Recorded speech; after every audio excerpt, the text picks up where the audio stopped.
Every PlayStation story is the same. Every PlayStation game is the same now. I just said that, except I said story. A lot of people linked me this video, and I think it might actually be true. Now, let's put it this way. We got the Ghost of Yotei thing, not going to play it.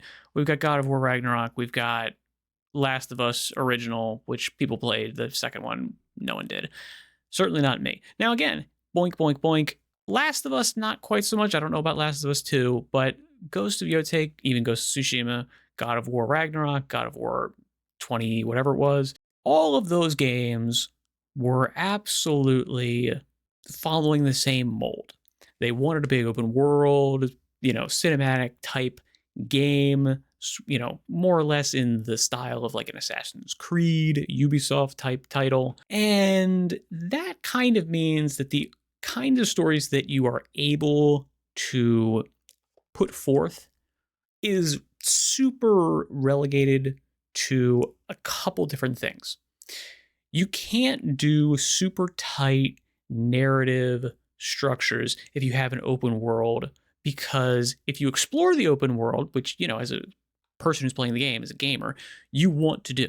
If you're given a Skyrim open world, there's an enormous amount of stuff to do, having a really, really tight narrative, or even something where it's like, hey, this stuff's happening right now. You need to deal with this story, this main quest. It feels insanely weird to be going off and just like, oh, I'm just going to go into a cave. It's like the world is ending. Demons are invading. You need to go help them. Kvatch is burning. Okay. I really want to check out what's in this Mirelurk cave. Do you not care about the people dying? I mean, like, obviously I know it's a game and nothing's going to happen in Kvatch until I go to that city, and then the story will happen, and I can actually just leave the city and, no one's going to die. There's no reason for that. So the only kinds of game stories that you can make in, those types of games, which is kind of like a lot of games that are coming out, are ones where you do not have a pressing timescale. Or if you do, you need to be able to try to move the narrative in like very specific, only if you do this will the next thing happen. And therefore, go ahead, explore, you're good. I'm a huge fan of PlayStation's first-party offerings. They've come to embody the sort of cinematic adventures I've always looked for when sitting down with a controller. Okay, I will also say Sony first-party games, I can't honestly think of any ones other than God of War, Ghosts of Tsushima, Yotei, and Last of Us. You know why? I think those are the only three like first-party games I can imagine. I think they have like what is it, the Death Stranding? Maybe, I guess. But I mean, it's not Sony's studios. It's like that's Kojima stuff. It's just like a PlayStation exclusive, as far as I know, until it's not. In my hand, feeling like genuine blockbuster events meant to be savoured. But where in the past this brand of glossy storytelling felt like new ground being trodden, I can't help but feel that recently it's become the well-worn road.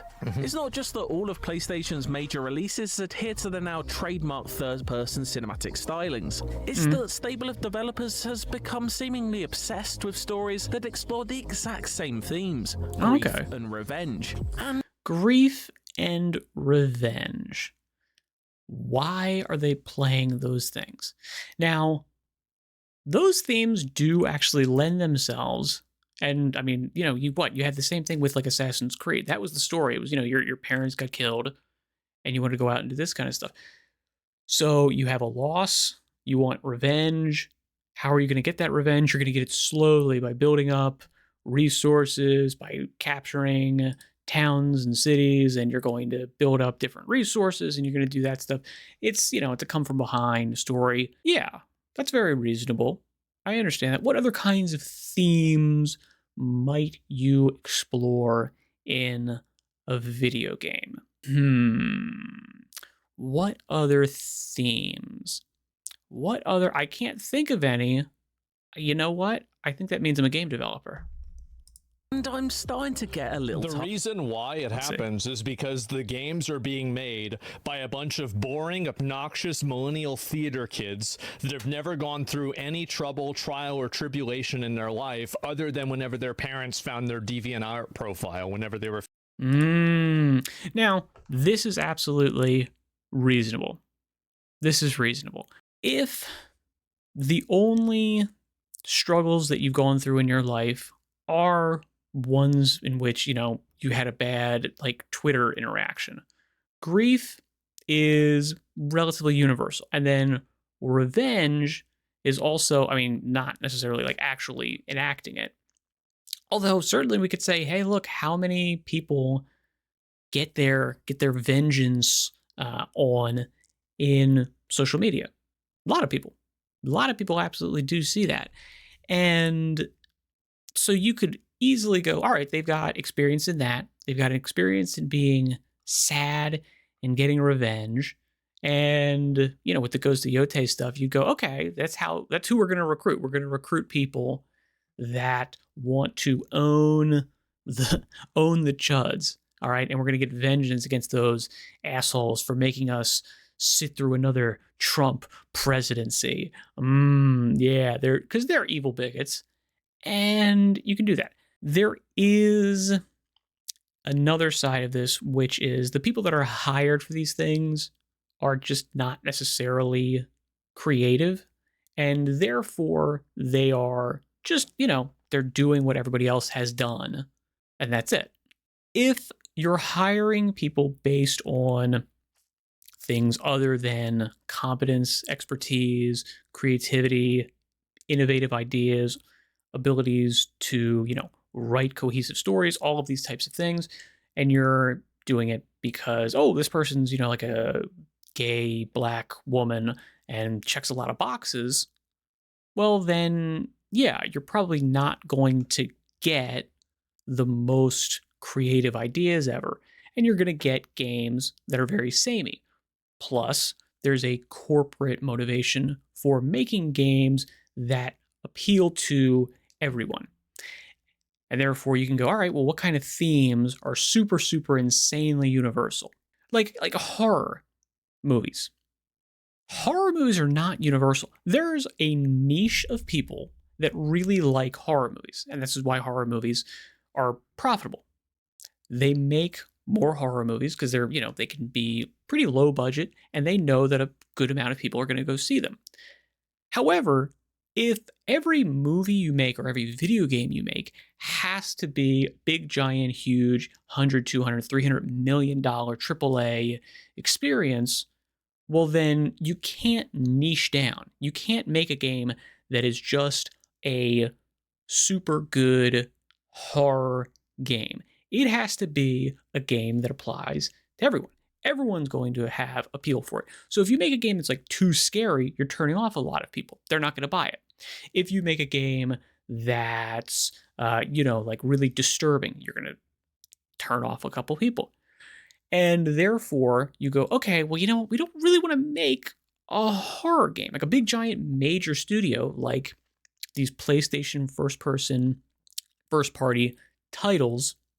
They need to sell systems, which means widest net possible. So you can't have themes or stories or even like kind of games in general that don't appeal to potentially everybody.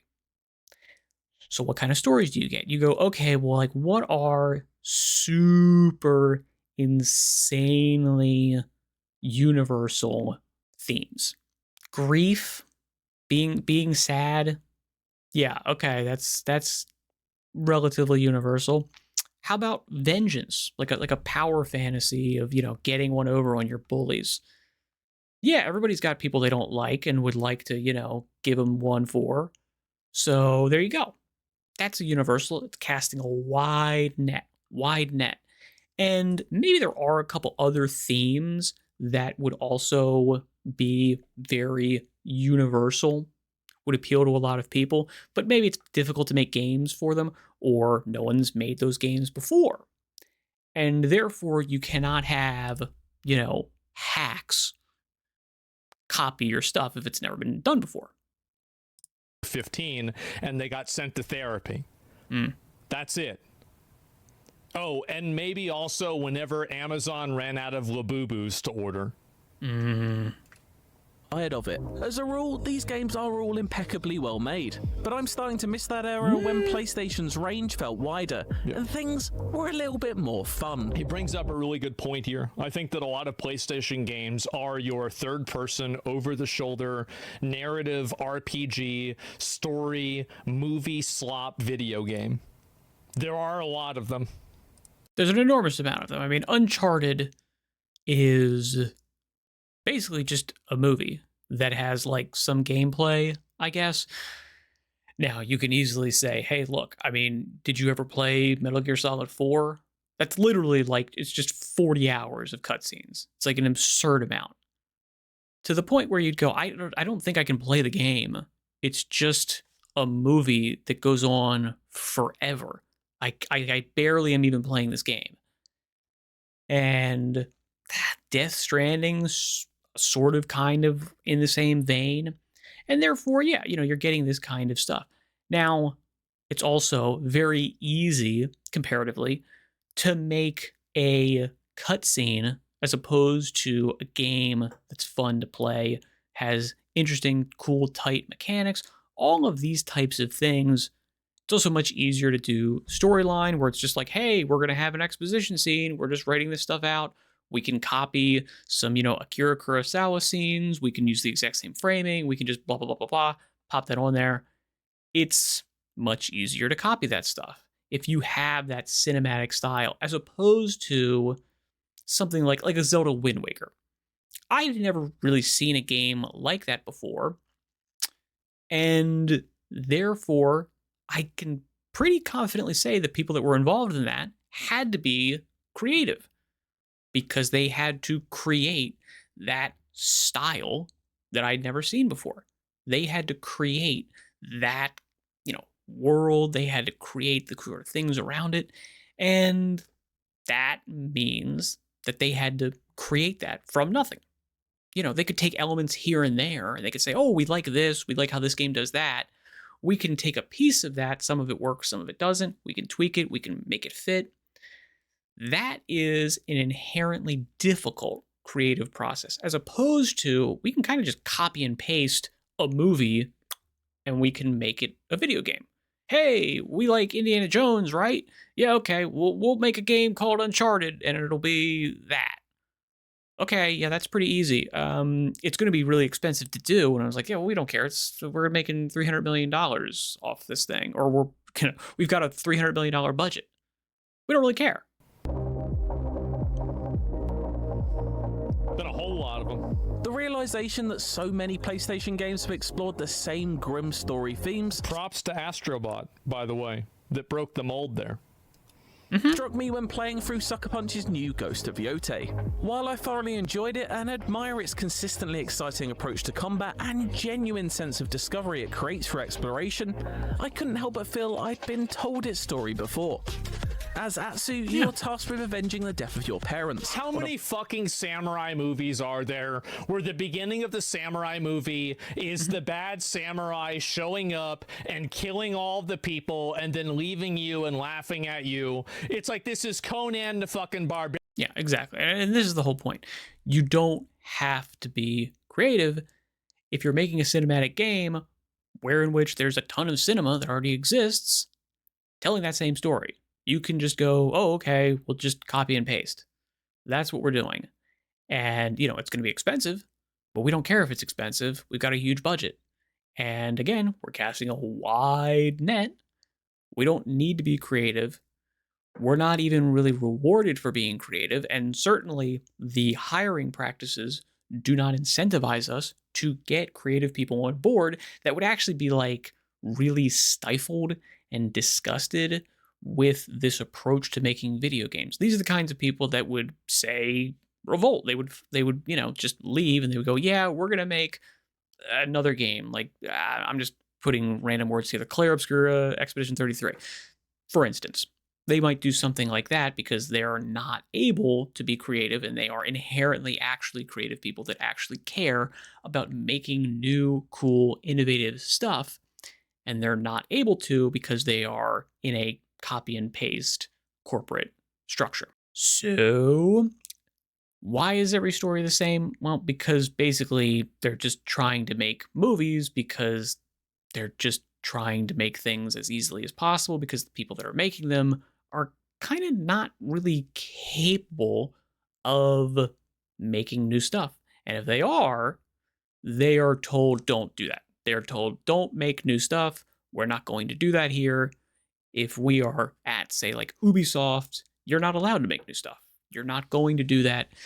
Now, maybe things are going to change. Hopefully, things are going to change and they basically move away from this super duper cast a wide net, mass appeal, mass appeal, mass appeal. Every game is a AAA game. It's going to have, a 300 to 400, $500 million budget, which is ridiculous. And therefore, it has to appeal to everyone. And therefore, you can't have any cool niche games that have cool, appropriate niche themes or stories or gameplay mechanics or anything. The only thing you can do is put out mass market slop because that's the only way that you could potentially justify the absurd budget you're putting through is like, hey, we've got a market of, 1 billion people that play PlayStation games. As opposed to, we've got a market of people, let's say 20 million, that really like horror games. So we're going to make a really good horror game. Okay, dude, is like, all right, is that worth $300 million? Like, no, if literally every single person buys that game, we're not going to make our money back. I think my numbers were wrong, but it's not going to happen. We can't do it. Okay, so those games don't get made. However, if you go, all right, well, how about we make that game for like $50 million? It can be done. Nintendo does this all the time. They have super duper low budgets, like Metroid Prime 4, I think was like $50 million, something like that. And it's their most expensive title they've ever produced because they made it over like 10 plus years. So every other game company can make, like AA games for $50 million that apply to a super tight niche of people that are rabid super fans and they are dying for a title like this. And you'd make a whole bunch more of them because you'd have the same amount of budget. You'd say, okay, instead of making 3 games a year, we can make 30 games a year. Even if 10 of them suck and fail, we've got 20 extra chances here. Yeah, we've got 30 as opposed to 3 chances to get, one big giant huge hit. And then the rest of our games are super well targeted to appeal to a specific market that is bereft of content. You can absolutely do that. I don't know if people will do that, but we would hope that they would. However, again, why is every PlayStation story the same? And I mean, it's not even just PlayStation. It's just kind of in general games. They're like that because the people that they're hiring are not really being hired because they're the most creative people on the planet. They either are good at politics, good at politicking, office politics type stuff, or they fit, a quota. And the people that are creative and that have made it in there because they have expertise in these types of things, they are told, don't be creative. We see this. Anytime people leave these game companies, they're like, yeah, like I wasn't able to actually make the games that I wanted to make. I wasn't able to draw the characters that I wanted to draw. I wasn't able to do the things that I got into this company to do. So why would you expect different stuff? Why would you expect a cornucopia of different themes and stories and games when every aspect of the company, every aspect of all the companies is telling you, no, don't do that? I don't know. Good luck in all your endeavors. Thank you very much for your time and attention. I'll say farewell for now.